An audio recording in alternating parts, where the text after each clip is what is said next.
Greetings and welcome to Lazy Cinema. I'm your host, Lazy Universe. And when you think of popular PlayStation icons, who immediately springs into your mind as classics? Spyro the Dragon, Crash Bandicoot, Nathan Drake? Well, I'm not talking about Nathan Drake this time. That's only what you would expect. No, instead I'm talking about two characters I've actually played a few games of, and the movie did not deliver any of the goods. And that is, in this movie, particularly frickin' Ratchet and Clank that came out in 2015. Oh god, this is gonna be painful. I mean, Jesus Christ, just look at this boring box cover. I mean, my god. And also the tagline, get ready to kick some asteroid.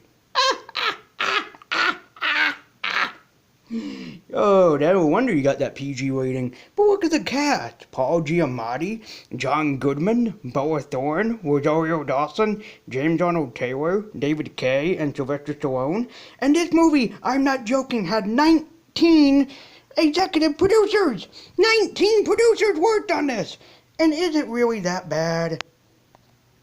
Well, at first, the movie opens up with the Dretch Commander, voiced by Paul Giamatti, who's telling everybody what his evil and disastrous plans are to blow up planets. And then he also had Victor, voiced by Sylvester Stallone, and he goes out like a bitch in this movie. No offense to Sylvester Stallone, but yeah, he goes out like a bitch. We're then introduced to Ratchet, voiced by James Arnold Taylor, as he wants to join the Galactic Rangers in order to protect the universe, but he's pretty bad at everything that he does. And the movie takes off exactly how you think. He tries to join the Galactic Rangers, but it turns out at first that they don't want him until they invite him in to do this, yada yada, you've seen this coming. But this movie doesn't have mostly original ideas, instead mostly copying off of other infamous movies. And oh yes, I do mean that with all sincerity. I mean, like this scene for example, it's pretty much Star Wars. Well, like this scene, doesn't it remind you of Star Wars? Well, it does with me. Yeah, but the villain's plan is soon to be unfolded, and it turns out Ratchet comes to save the day, where he lets his ego of saving the day get to his head. And I bet you know what that means. Yes, Ratchet goes all egotistical that he's joining the Galactic Rangers, that he forgets about his friends, his families, and even his co-workers. Yeah, he goes that egotistical in this film, but is there a good payoff for it? No, actually, there is no payoff for him being a giant egotistical moron. The fact that this movie actually doesn't have any jokes that even work with it. There is no real good plot either, it's just that he joins the Galactic Rangers. Bam! He's in the fucking Galactic Rangers. Then he's the hero of the world. And then bam! He gets thousands and millions of fans. I mean, nothing is original in this film, and I do mean that. Take a good look at this scene. What does this scene remind you of? It was directed by Ridley Scott. It had to do something with these things called xenomorphs. It would go around the Forbidden Space Station. Nope, nothing comes to mind in my mind.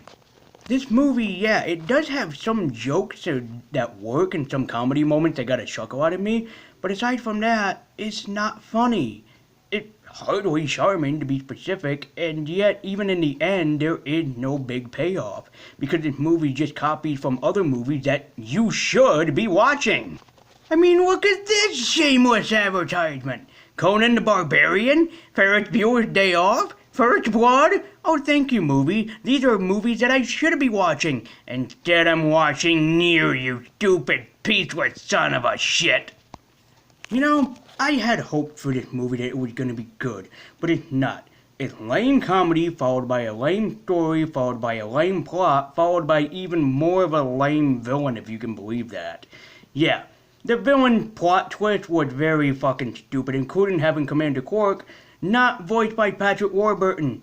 How do you have a frickin' Ratchet and Clank movie without a Patrick Warburton? And it ends with Ratchet going back to work. What a load. Yeah, you're telling me that the little wombat goes back to work after he saved the planet.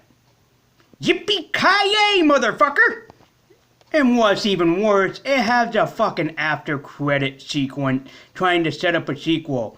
And I can tell you this as of right now. It's been 7 years. I don't see a sequel in this movie's future. Like, at all. But just look at this. Just fucking look at this. I mean, my god, movie. Have thou no shame.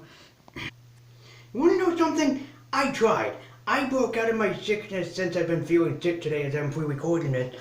And I tried to enjoy this. I really did. But you know something? It gave me no fucking joy, no fucking pleasure, and absolutely nothing to laugh at. And as a dude who's 27 and loves cartoons like SpongeBob, The Amazing World of Gumball, Regular Show, and more, this was a slap in the face that this was one of the worst kids' comedies and animated films I've ever seen. If you want better Ratchet and Clank, play Ratchet and Clank. There are better video games than this piece of fucking filth. And I have just one rating for this. Actually, no, I don't. This is an epic failure on you guys' part, especially for Universal, trying to come back into its Universal Animation Studio standards. And you know what? You guys failed! Hey guys, you watched my newest video. Thank you so much. If you liked it, please be sure to like, comment, subscribe, and maybe check out some more of my lazy cinema videos.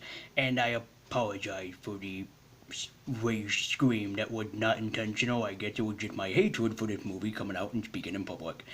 And if you don't mind me, I'm just gonna go back and lay down, and I hope to see you next time on another Lazy Cinema. So until next time, guys, thank you for watching.